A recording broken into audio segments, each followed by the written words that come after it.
migration, and fintech. As the co-founder and CEO of Vest, he leads a neobank for immigrants. Previously, he drove social impact at Microsoft Nigeria. He founded CoveWorks and even trained 1,000 plus AI experts. Olusola led global AI consulting programs with Facebook, Microsoft, and the World Bank. He is the author of A to Z AI Consulting and the book Are You Branded or Stranded? He has worked with Microsoft, AWS, World Bank, Shell, and First Bank. He is recognized as a global shaper and an AI consultant. He founded and monetized AI School, training 250 plus students. With 15 years plus experience, Olu is committed to AI education and digital transformation. With your favorite emoji, please join us in welcoming Olusola Amusan to the Growcircle.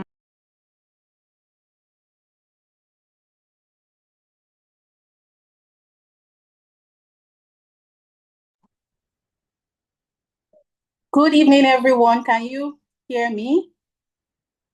I just want to Yes, say a we few can. things before essay comes up. Okay, thank you very much. So good evening, everyone. It's my utmost pleasure to be with you again as your lead coach. And we all know why we are here today, right? And I'm sure you've listened to the bio and you have a feel of the masterclass speaker for today.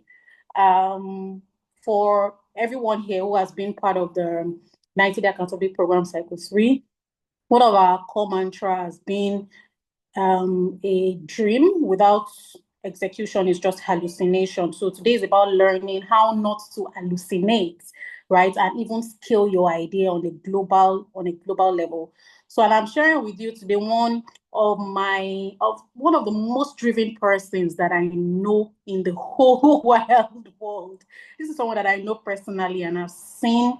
I can feel his drive. I know he's one person that is very intelligent, talented, and creative.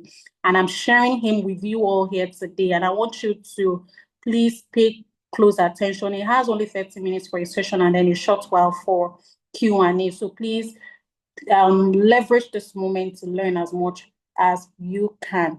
SA, I want to use this opportunity to say thank you very much for honoring my invitation to be part of this masterclass today.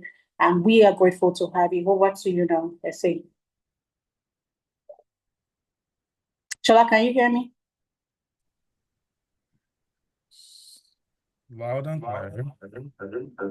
Yeah, I'm trying to take out the second audio. I think there's a Okay. blur on my video, right? Yes, yes, it's blurry. Yeah, clear now. Oh, fantastic. Good to see you. Same here. Yeah, Thank you so much, Shola. Thank you it's my for pleasure. honoring our invitation. And I mean, the floor is yours. Thank you. Thank you for the opportunity to be here. Thank you, everybody, for joining us today. I'm sure the program has been a lot of value since you started, and that's really like what matters. The fact that I am always excited to know that despite like how the world is going and how busy everybody seems to be, there are still initiatives like this that are helping to prepare people. Why I say this is because I enjoyed a lot of this, like starting out, like I owe no credit to myself about like whatever it is anybody considers phenomenal that I'm doing today. I think I give all the credit to all those programs and initiatives, coaching programs that helped me get to this point, and that is more importantly still helping me. So usually, anytime I get on programs like this, it gives me the realization that, oh wow, there is still some people getting prepared for like what their next level is going to be, and that's exciting. So I did one for some gentleman called Bolaji Junaid recently, a friend of mine, who we grew up together. We used to, in the early days, volunteer for different programs and processes together. And I saw him like helping people from like all walks of life to take on. So this is a very important topic that I'm passionate about. We don't have a lot of time, and I've been in the middle of a lot of really, really divergent schedules that I can't begin to tell you about right now. But just look at me and believe that I've gone through a lot, in the last couple of days. So I'm really excited that we're able to do this. Thank you, Gift, for chasing me down to make sure that we are here. There are a couple of notes that, um, my team and I have sort of put together. I hope that I can share those with you, in the course of this in the course of this session. But I really want to speak things that have become really pivotal for me and that have sort of almost become a part of me as I go forward. I personally feel like the things that will change your life are the things that become habits in your life, not so much about the things that you hear in a motivational session or how many roads you can write in a church service. There are really things around whether you can wake up early at 5 a.m. and sleep at 12 midnight. There are really things about whether if you work till 4 a.m., you can still get up at 8 with a cup of coffee and pursue your life. There are things around whether you can persevere, and decide not to give up. And I'll start with a very simple story. So it was laid on my heart, like many other things, that I should set up like an artificial intelligence nonprofit called the American Center for Artificial Intelligence. So about 2 years ago, I started working on it and I incorporated it in America. And when I did, and you can begin to pick some points from like some of these stories I'm telling. And when I did register it, I wasn't quite sure what exactly it's going to represent for the world. And like many other things that I've done before, I usually don't know what all of it will be from the beginning. That's why when I get asked questions like, oh, I have two ideas, which one should I execute? I'm like, even I don't know which one you should execute. I just feel like you should go in the direction of what your heart is saying. So when I sort of the nonprofit, we started a number of initiatives. One of them was the investiture to recognize people to join our organization as fellows, senior fellows, and honorary fellows. So we did one investiture last year, November, and then in January we went on to do an hackathon. And this hackathon was to just bring people together to hack ideas on AI and stuff like that. Now, that's not where it gets interesting. Where it gets interesting is that we decided to do the largest gathering of AI professionals in Nigeria, called the National AI Stakeholders Roundtable. And we picked a location in Abuja called the Nigerian University Commission. Large venue, very ambitious. But we said we're going to do it. 2 days to the event, I was supposed to arrive Abuja on Wednesday from Lagos. All of Wednesday, meteorological agencies, the guys that watch weathers for the airlines, were on strike. And so no planes were going to move. I was at the airport the entire day. By Thursday, I knew I had to figure out the solution. If I don't leave, it means I won't be in Abuja on time for the Friday program. I already had to redeploy my board members to attend the court services that I was supposed to do on Thursday for some of the dignitaries that were coming on Friday. Now, let me tell you where this gets interesting. Despite the fact that I spent the entire day at the airport on Wednesday, by Thursday, I knew I had to do something radical. And what did I do? There was still no flights going to Abuja on Thursday. The field that were going made it clear that they were risking the lives of everybody. Why? Because nobody was watching the weather for them. So they just basically did it out of risk. So the only option for me was that since this was affecting only the local airports, I needed to fly out of Nigeria to then fly into Nigeria again. So I flew from Lagos to Accra and then flew from Accra to Abuja just because my dreams are important to me and I must arrive at that destination no matter what, without excuses. So not only did I fly to Accra, I waited 4 hours at the airport to board another flight coming back into Abuja the next day. And international flights, you would pass through immigration screening and do all of that. Yeah, it's not just about being smart, really. It's really about being so resilient. It's the habits that I can't give up. It's the habits that there's no way this program must fail. It's the habits that I don't care what I feel, what pain I feel in my physical body. Like, I just really need to get this done. You get what I mean? So that's where I'm starting from today. The whole idea that the things that will really take you to, and of course the stories or the rest is history in terms of like what eventually happened at the program and how fantastic and the vistas that I already see that opening. So the things that will really change your lives are things that you have formed as habits. They're things that have already become part of you. So that's where I want to start today. Now, in talking about taking your businesses global, I'm in Nigeria, so you would expect that this would happen a number of times. But I'll try as much as possible to make sure that I keep getting heard in case my video goes off and my internet has a backup battery.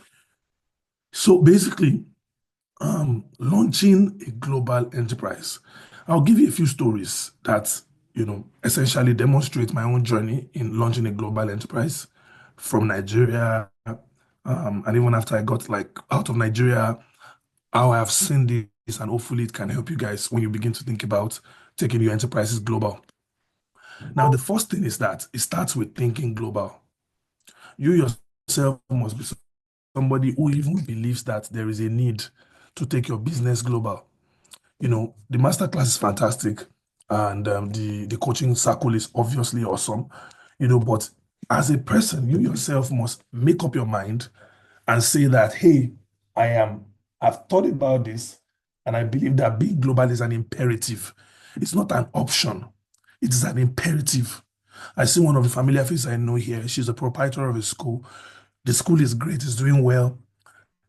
Maybe it has not gotten to where she wants it to be, but it's one of the, I consider, as I always tell her, I say, you're my mentor. When it comes to this, I'm excited because I'm passionate about education. And what she has done with both elementary and secondary education is phenomenal. Now, there might be things she has in her mind about where she wants to take it to, and I'm using as an example now. You can cascade that into your own experience. There are things about maybe she still thinks that school should become this, should be great, should be on this league, should be able to attract this kind of students, should be able to attract this kind of school fees. But she must think the global imperative of that business. And what that means is, does she need to get to the point of her dreams with that Nigerian school before she opens it in Benin Republic or before she opens the same school in Ghana? What does it take to open the same elementary school in the United Kingdom or in Japan or in China or anywhere else? So first, she must agree that going global is an imperative. Going global is a necessity. It's not just what you do when you have achieved all your goals. Because ultimately, you are going to be 60 and 70. And when you have done that, you will think about it. This idea could have gone everywhere else around the world. So global is an imperative. It is extremely important. Are we on the same page? Please, I like emojis, so that I'm sure that you guys are really with me. All right. So once you're able to determine that it's an imperative, then you now begin to think about what are the entry points. So for me, my story is that from the beginning, I knew that I was set for something global. I don't care what kind of business it is. If it's a training program for schools, he wanted to be global. So from university, I already started thinking about going global. I already started thinking about going global. I already started thinking about, what would I do to go global? One of the inflection points for me, I would say, in life, it happened really early, right? Because there was always an atlas in my father's office, the secondary school I went to as well. I was in boarding house. I had access to the school library. So I was always like fascinated by the globe, all these globes in the library, and also like the artwork on the wall that shows maybe the Scandinavian and other parts of the world. So I always wanted to go global. It's always might be my desire. One of the inflection points was in 2004 when there was the Greece Athens Olympics. And I remember, just seeing a woman standing in front of the world, speaking to welcome everybody to Athens. And I basically saw that this was what I wanted to do. I wanted to do things that had impact on the world, not just like from the local community I came from. And considering someone who came from Odayaka in Osun State, who came mostly from obscurity, what really mattered to me was that regardless of what my background was, I was not going to let it pull my back to the ground. So one of the non-profits that changed my life is a company, a non-profit called Life Vanguards. So Life Vanguards basically, opened me up to seeing Ford Foundation at such a young age, bringing students and youth from the United Kingdom to Osun State, to Osogbo, for an exchange program, a cultural exchange program. And they would take Nigerians from Osogbo as well to the United Kingdom. So all those things started getting me like excited and getting ready. So when I started thinking about global relevance, when I learned about global relevance, I started competing in competitions, entrepreneurship competitions that had to do with the globe. I picked mentors that were focused on, mentors that were already international. So this is important. So I'm using each of these to tell you areas where you need to focus on. What mentors do you have who are global? So I picked my own global mentors, Toyo Sakerele, Gbenga Sheson. These guys have done programs in Harvard, in Oxford. They are done executive programs. They are done, fellowships. They were part of the Crans Montana a fellowship, part of Ashoka Fellowship. Ashoka is an organization of world leading entrepreneurs. One of the things I hope to do when I talk to people as well is to challenge you about like what you think you know. Because you might be doing phenomenal, everybody looks at you, gives you thumbs up, but you might be hearing some of these organizations and say, oh, where have I been? I don't know Crans Montana, I don't know Ashoka, I don't know what are these organizations. You know what I mean? And if you know those organizations, fantastic, that's great. I'm just saying these are things that you need to begin to align with as you begin to think about going global. So those mentors I chose, they went a long way in showing me and letting me see what it meant to go global. So one of them helped me to participate in a competition, that, opened me up even more, the Global Student Entrepreneur Awards. And I would later go and join communities like the World Economic Forum of the Global Shapers. So if you hear about some of these organizations around you, like, don't think about it and say, I don't have time. I'm too busy. I'm running my business. No, find ways to be part of these organizations. JCI is a global organization. Rotaract, global organizations. Find these organizations and be members of this organization. So have a vision, craft a blueprint, and begin to think about things that are scalable. Now, to go global, you can't take ideas that are local. This is what I mean. I'm not saying that I'm not saying that there's some ideas that are good for global and others that are not good. In fact, precisely that's what I'm saying. There's some ideas that are fantastic for local, and there's some that are fantastic for global. The idea is, I went to a retreat in 2016 and it was life-changing for me. This retreat was where I learned about building for exponential. Building for exponential. And what that means in essence is, whatever problem you are trying to solve, make sure it is something that is solving problem for at least 1 billion people. Let it be a problem that at least 1 billion people are experiencing. And so water, climate, food, education, healthcare, they all fall into these kind of buckets. Because you solve that problem in Nigeria, you realize they have the same problem in the US. They have the same problem in Canada. They have the same problem in the UK. They have the same problem in Japan, in Aruba, in Kiribati. They have the same problem in the Philippines. They have the same problem, everywhere around the world. So make sure that problem is something that is solving an exponential, that solution is solving an exponential problem. So the idea must be scalable. You must be able to take it from one place, and if you show up in another place. So for me, it was artificial intelligence. And this was during my time, at Microsoft. I stumbled on a research paper with another thing. As I say these things, see it as instructions to you because we don't have enough time. How did I stumble on this paper? Because I love to read papers. And I'm not talking about newspapers. I'm talking about like articles, research works, reports. This was by McKinsey and Company or Gartner. It was a Gartner report. So companies that make reports include Gartner, McKinsey and Company, Accenture, Bain, all these global consulting firms. They make reports. They spend hundreds of thousands of dollars to make these reports. You can pick up that report and avail yourself the information coming from hundreds of thousands of dollars spent in making findings. So one of those reports said that there's going to be 1.3 million data scientists needed in the world by the year 2022. So I created a company upon that basis, and that company was called CovenWorks. I built that company to say, how can we help to bridge this supply problem, this talent supply problem for data science and AI? These were the days that preceded the massive explosion you've seen with AI today, with ChatGPT, OpenAI, DeepSeek, Cloud, Anthropic, and all of these fantastic guys. Perplexity. They've created a new $1 trillion economy, billions of dollars in software, billions of dollars in startups. But all of that was going to be built on the foundation of data science. So I created this company upon that premise, succeeded in Nigeria. I think I have my video frozen. I'm not quite sure my video is frozen, but I can see it frozen from here. So I made about $100 million naira at the time, not dollars soon, but 100 million naira at the time, and essentially saw that this made sense. But I knew that this was not going to achieve all of its potential in Nigeria. Oh yes, I had contracts with Shell, with Sterling Bank, all of these fantastic organizations, but that was not enough. So I took myself and said, you know what? This is the time to leave this place. I was working at Microsoft. I had a fantastic job. I'd just been promoted, but I knew that there was so much more. And it is in seeing your vision as global, that's when you know there's so much more. And no matter what, even if you bought a 30-piece acre of land to expand your business to in Nigeria, there is still a world that has 8 billion people, some of them who will never touch Nigerian soil or interact with anything Nigerian if they don't meet you. You are their only hope to experience Nigerian genius. You are their only hope to experience Nigerian, capacity. You are the only hope for them to see Nigerian resilience. You are top 5 in Nigerians that they know. You are the one who's going to change their stereotype and their experience. So you have to take what you have and take it global.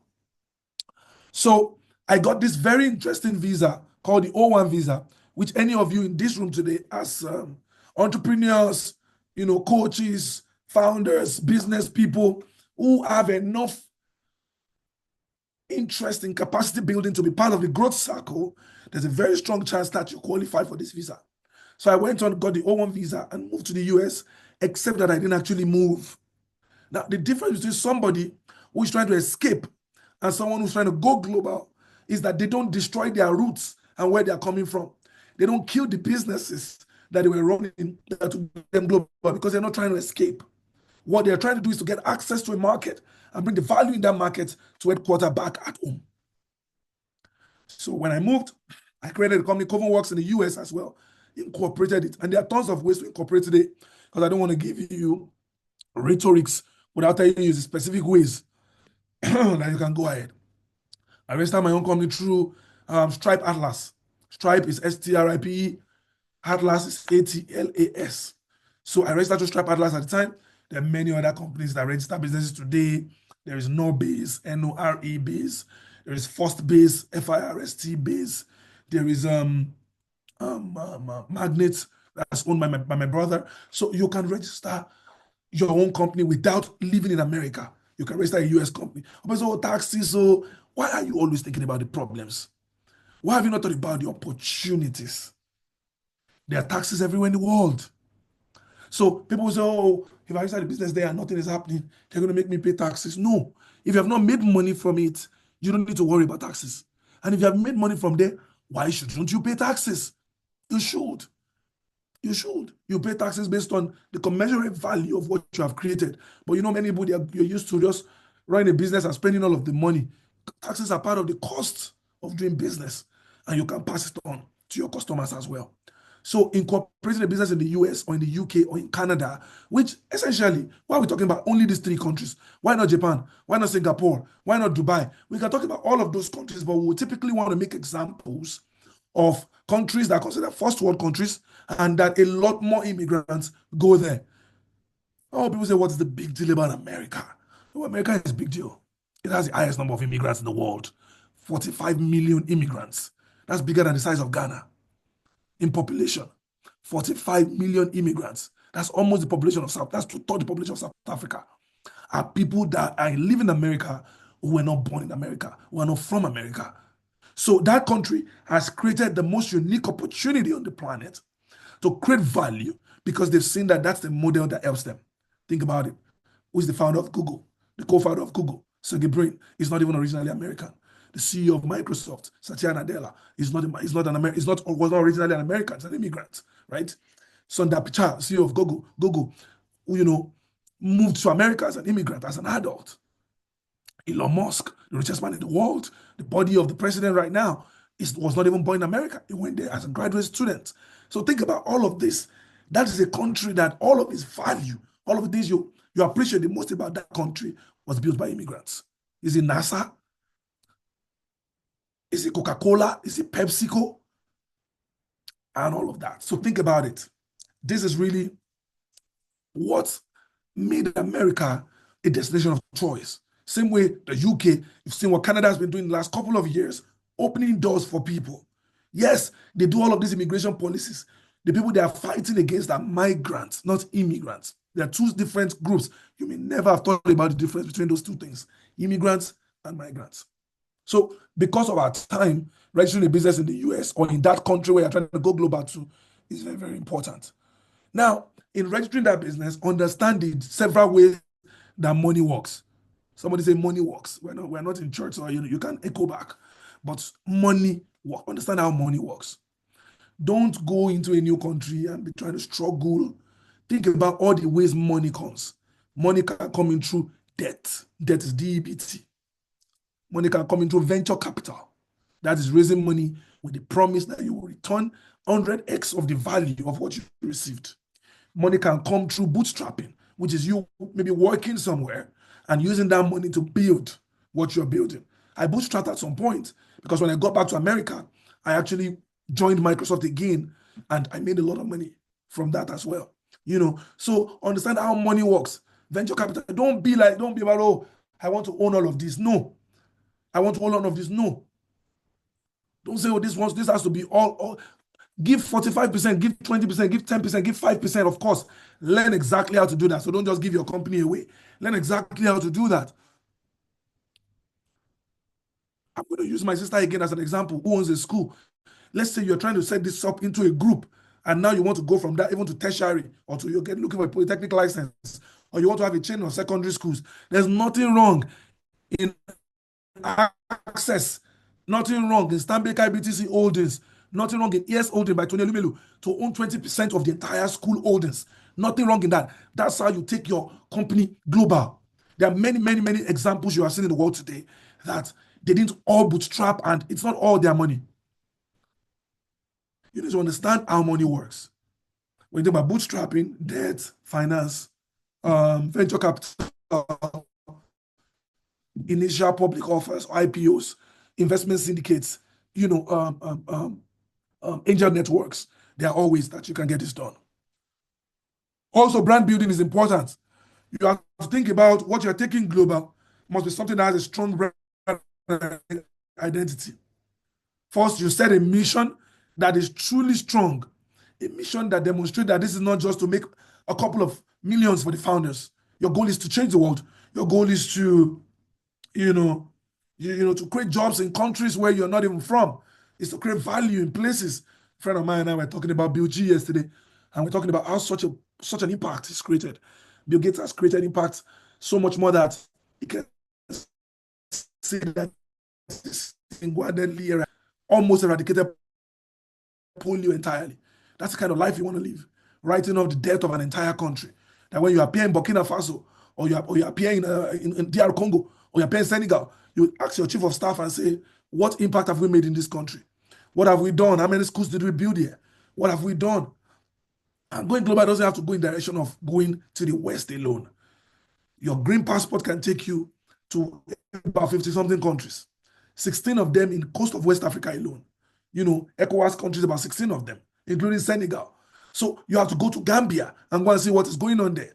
You have to take 2 weeks, 3 weeks and see what opportunities are in Togo, what opportunities are in Benin Republic, what opportunities are in Ivory Coast, what opportunities are in Ghana.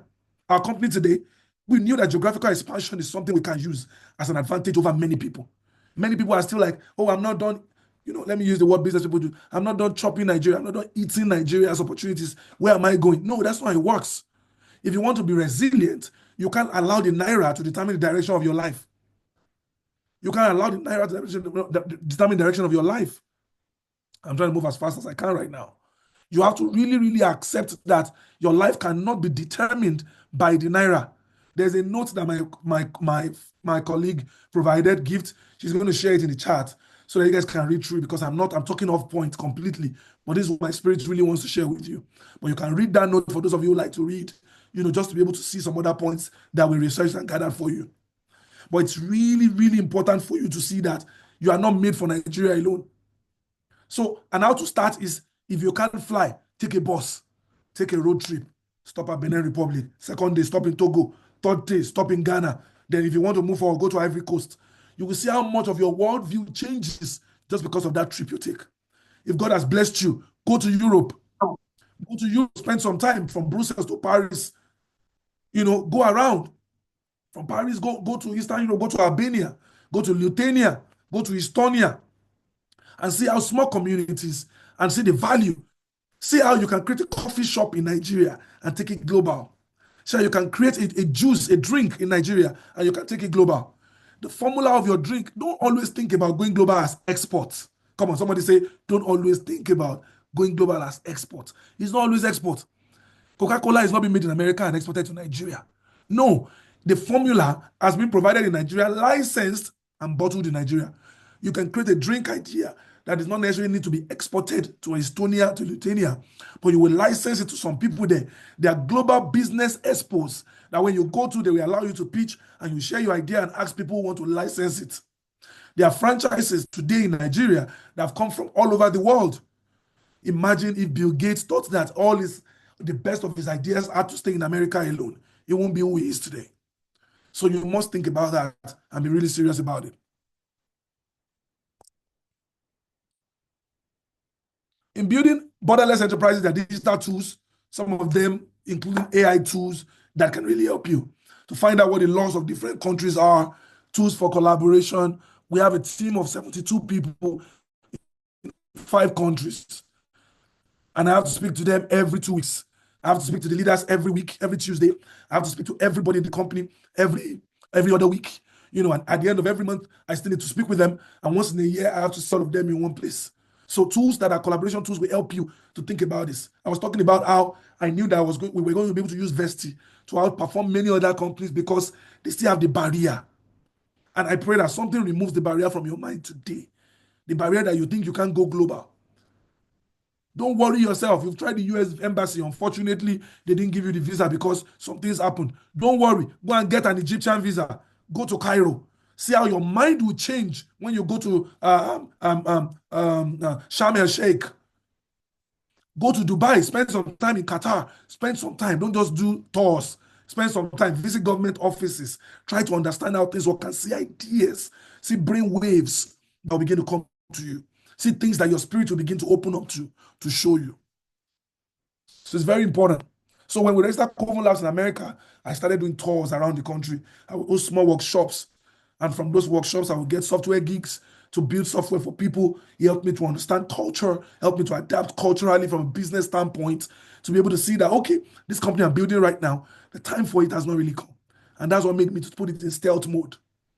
Why? Because AI it was too early.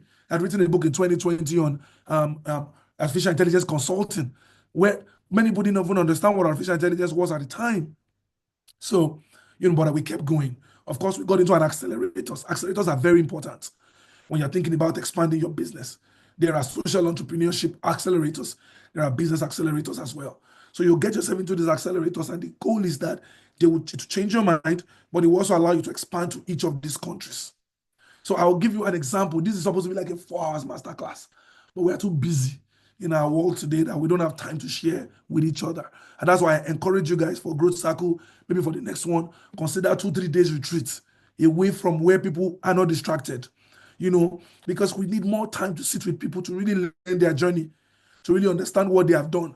If I get the chance to speak 30 minutes with Inyaboyeji of Andela and Flutterwave on how he built 2 unicorns, if I get 30 minutes of just catching him in a restaurant, maybe on the way to maybe another country, or we're at the conference together, I would take all the time I can. But imagine I can spend a 3 days retreat with him. Imagine I can spend a 3 days retreat with Richard Branson, with Elon Musk. So this is important. We need to try this so that we can really, get value from this. And I remember the days we used to drive around the country aimlessly. Sometimes we're not aimlessly, purposefully. We'll go for conferences and speak. I'm talking about Inyaboyeji now. Some of these guys will be around the whole day. We can't essentially stay around each other for the whole day these days because somebody's trying to go somewhere, trying to speak somewhere, trying to do this and all of that. So remove the barrier from your mind and then use accelerators. These accelerators are important. When we got into Techstars in 2022, you can read much of that story on my profile and in some of the sessions I've done. When we got into Techstars in 2022, it was a huge opportunity for us. We landed banking partnerships, whatever it is equivalent to your own line of business. You could be looking for a supplier. You could be looking for somebody with a line of credit. But those accelerators really helped. And we've gone ahead to attend 2 more. In fact, 3 more. Seed Stars Accelerator. This one is a virtual one. We went ahead to attend FinTech in London Accelerator. Then we went on to attend Community and Safety Wellness Accelerator in Canada. And for each of these accelerators in each of these countries, it gives us the ability to have partners, board members on our journey. So this is like super important. I know my video is freezing. I hope my audio is not. Yeah. So I wish I had more time, guys, but this is where I would have to sort of nip it today. And you can tell there's still so much more in my heart that I want to share. But time is not our friend, and there are other things that I had to pull myself out of. But I'm hoping that in some near future, I have the opportunity to spend more time to be able to share. I think one of my biggest frustrations is that those who are doers, and even some people that I am chasing and looking for that are doers, don't have enough time to be able to backward integrate and essentially look back and say, okay, this is what we did here. You saw this move online, you saw the move on TV, you heard about this move, oh, this is how we achieved it. And that's just studying the science of that can help to make greatness more democratized, and many more people can be able to do these things and demystify. Nobody's particularly special, and you'll be able to, apply those principles and all the things that you do. And hopefully, at some point in the future, I can learn some secrets from you as well. Thank you guys for having me today. I don't know if you have some questions. Maybe that can also help me to, touch some areas that I didn't touch already.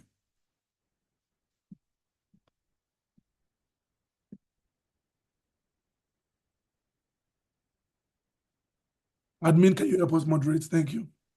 Yeah, Thank you so much. All right, over to you, Tia. Okay, thank you so much, Essie, for that short and impactful session. It was really mind-blowing. I can see a lot of comments in the chat box. If you have any question, please, you can go ahead and type or you mute yourself. Essie, how many minutes do you have with us before you leave? At about on the hour, 8 o'clock. So let's see Okay. what we can do. 10 minutes. Yeah. Okay, 10 minutes. Great. Do we have questions for him? This is an opportunity to pick his brain. If you are already thinking global and you don't know how to move forward or you have a particular challenge, this is an opportunity for you to ask Essie directly. Anybody? Any questions, or we should just release him for saying thank you? Yeah. Okay. Any questions? Speaking your brain? Yeah. Okay, so there's one on the chat box that says, yes, Visionary Jaya says, speaking your brain as a medical service provider, how do you see the market going? Yeah, that's a very broad question. Medical service, except maybe if you can be a little more specific, but healthcare, like I said, is an exponential industry. It affects, in fact, not 1 billion, but 8 billion people on the continent. So I don't know whether you're in public health or you're a private consultant, that would really help. But like whatever it is that you're providing, all you need to realize is what are the standards in the jurisdiction that I'm moving to. If you're moving to maybe the US or Canada, what exams do I need to write? But what I can tell you for free is that professionals in the West, they make a lot of money and they have the opportunity to make a lot of impact and they can sell their practice. So a doctor friend of ours, senior friend, sold his practice for $14 million after running it for about 15, 20 years, in the US. That's not super popular here in Nigeria because I'm seeing a lot of hospitals now that could have been consolidated. If you say an hospital that has been there for 40 years or 30 years, somebody should buy it rather than let it die when the patron or the progenitor of that family, dies. They should really buy it over, and put it under management and continue to drive it. But yeah, I hear you're in the US, so I really feel like there's a huge opportunity for you. More healthcare strategy and providing consultancy services. Okay, so maybe you're guiding people to set up, services and providing healthcare strategy. I think there's a huge opportunity there for you, especially because in the US, healthcare is highly regulated. And because it's highly regulated, it provides an opportunity for you to be able to charge, great standard pricing. Insurance pays you, even for healthcare strategy and consultancy services. Like a friend of mine was doing consulting on nutrition, and they've been able to get that nutrition to be supported by Aetna, which is one of the insurance firms in the US. So even for providing consultancy services, imagine if doctors that you provide these consultancy services for can actually pay you with insurance money, or you can find financing for them. There's just a lot of ideas coming to me, but it will be helpful if I got a little more specificity and maybe in the future I can learn more about what you're trying to do. I don't know if that helped at all, but I believe that you're in the right direction. Yeah, thank you so much. Do we have any other question for Shola before he leaves? Any other question for him? Okay. Maybe I was too fast for you guys. Maybe I was too fast because this one, there are no questions. There has to be questions now. I have a question. Oh, okay, please go ahead. Yes, mine is just to tell us what are the challenges he has faced so far in going global. Are there one or two things you want to share with us? Thank you. Yeah, so I will share some challenges with the view that maybe that will just make you realize that there are many challenges because there are many challenges, right? So from cultural adaptation to bias to lack of access to capital or inadequate access to capital to the bars being higher because you're not from that country. So the bars are higher for you in terms of how much hard work you have to put in. Lack of credit history, because you're in a country where nobody really knows what kind of history you have in your financial responsibility and things like that. So, but just get ready for your own unique set of challenges. And I think the most important thing is not what type of challenges you face, but whether you're able to surmount it and how resilient you are, how stubborn you are. I think I used to tell people that one of the most important quality that I perhaps have is stubbornness and the ability to just keep going regardless, of what the types are saying. Yes, thank you. And Olufumito, I see your hands are raised. Olufumito, please go ahead. All right. Good evening. Please, can you hear me? Loud and clear. Loud and clear. All right. Thank you very much, Mr. Shola, for the session. Though short, it's been quite a hit, I must confess. So yeah, mine is not really it's not really quite related to what you talked about. So I came across Vesti, I think about a year ago. It was on a LinkedIn live session, if I remember very well. I can't even remember how I registered for that program, but and I saw you, and then you were on a call with someone, and then you talked about Vesti. So I started out. I tried the app, yeah, and it's I tried it. Of course, the plan. Part of what got me intrigued was the migration as like a service kind of thing. But then I saw that it had other features, add the MasterCard and all of that things. But then along the line, sort of, I've had some challenges, using the app, and then getting to reach out to like support and what is it called has been quite tedious. And I think a couple of months ago, I just sort of abandoned it. Like I've not even used it like a couple of months. That's because I had some challenges with billing at some point. I would get debited. I would not be able to find a way to reverse. So I just had some challenges. So I wanted to know, thinking about building apps that has such a global scale, what things do you guys put in place to ensure that people are able to reach out, like and there's ease of use? I think that's the word. So how do you ensure that the products that you build are very, very user friendly to people? I've tried support on LinkedIn, I said LinkedIn, Twitter, and they're like, but it's not been really, really as much as it's not been as how would I put it? It's not been as friendly as I would have expected. So I wanted to just put that in. So how do you, think around customer support and user friendliness when you are building your whatever it is you are trying to build? Thank you. Yeah. Yeah, I don't know if you are building right now. You just want to send that as a feedback, but I don't think I came here as someone who is like completely perfect and has gotten it all figured out. So we're on a journey ourselves, right? Our software engineers are indigenous. They built the product. It has helped thousands of people, helped thousands of families to move, but not without its own problems and challenges, right? So sometimes people reach out to the wrong support. Some people reach out to support instead of help. Some people just believe that this is the way it must go and all of that. But if you please escalate that, your own specific issue, we can escalate that to Gifts, and she will make sure that, we solve whatever that problem is exactly. But our work is work in progress. We don't believe that we've gotten there. We've gotten very bad reviews on some launches we've done, and we've gotten better reviews on some launches that we've done as well. So our goal is to continue to improve it, and we won't remain a company if we're not actively solving for these challenges, but it's just that it takes time to be able to get there. So if you were there in the early days of Microsoft, you would see how much challenges they faced. If you were there in the early days of Flutterwave, you see how much problems they faced before their product got sticky and before they got to where they are going to. And so part of our own stubbornness is to continue to drive what we're doing and make it better. And if you ask me, how do I build a product that's globally appealing and that has no issues? Well, I don't think I know, because that's what I'm figuring out as well, right? So I'm figuring it out, and if we succeed, then we'll have succeeded in knowing how that works. But I will tell you that there are a couple of things that we're trying out. For example, we're opening more channels for people to be able to reach us. And we're working very closely with our engineering team to ask them, would you personally use this product? Would you personally use this feature? Does it not frustrate you as well? What can you do to make it better? And if you see within the last year, our reviews have gotten to about 4.7 out of 5, which means that a lot of people have been able to find succor in the things that they used to find as difficult before. So we are building a very unique space. We are the first internet company to actually build technology for migration. we're building an operating system for it. So it's really hard trying to solve all of these problems at the same time. And these are our own personal struggles as well.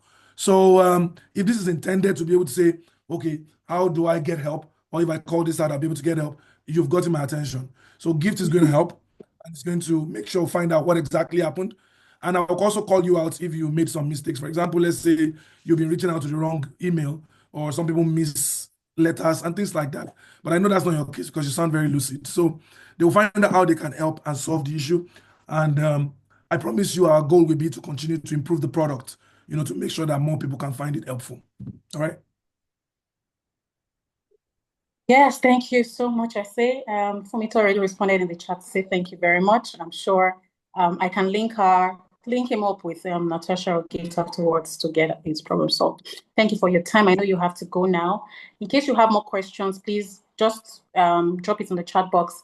The admin will collate it and forward it to Essay. And if he's able to attend to them, we'll get back to you. So thank you, Essay, for your time. Please let's stay on the call for us to continue with the really part of the session. Thank you very much. Please, can we just say some nice things to Essay in the chat box? Oh, he already dropped off.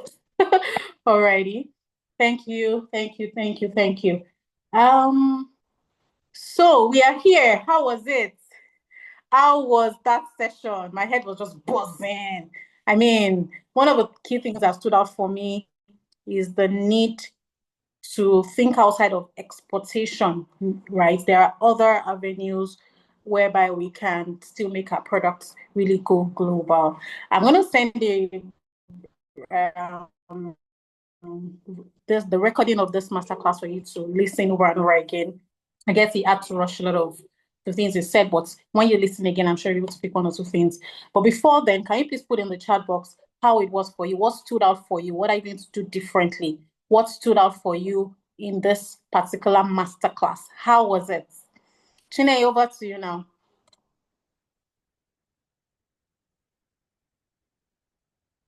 Chine, are you still there? So please, let's keep the chats coming. Let's get your feedback. In the next 10 minutes, we are going to be done with this. Any comments? I see a comment. Yes. Okay.